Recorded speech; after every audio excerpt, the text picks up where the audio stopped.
Note कर लें, एक छोटी सी तस्बीह हदिया है उन सब के लिए कि रोज़ाना फजर की नमाज के बाद अगर यासीन शरीफ पढ़ें तो बहुत बड़ी बात है। तो अल्लाह करीम उसके बेइंतहा, फिर तो किसी और अमल की ज़रूरत बाकी ना रहे।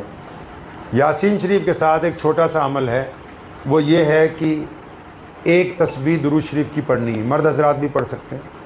पढ़नी कैसे हो सुन लीजिए। दुरूद पाक पढ़ने से पहले तस्बीह हाथ में पकड़ लीजिए, दुरूद शरीफ पढ़ना शुरू कीजिए। अल्लाहुम्मा सल्ली अला मुहम्मद व अला आली मुहम्मद कमा सल्लैता अला इब्राहीम व अला आली इब्राहीम इन्नका हमीदुम मजीद। जब लफ्ज़ हमीदुम मजीद पर आ जाएंगे तो तस्बीह पढ़ना शुरू करना है। 100 बार कहना है हमीदुम मजीद, हमीदुम मजीद, हमीदुम मजीद। बहुत आसान काम है।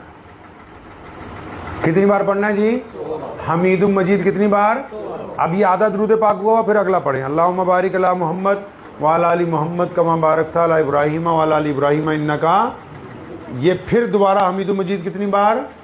100 बार। तमाम कामों के लिए काफ़ी हो जाएगी।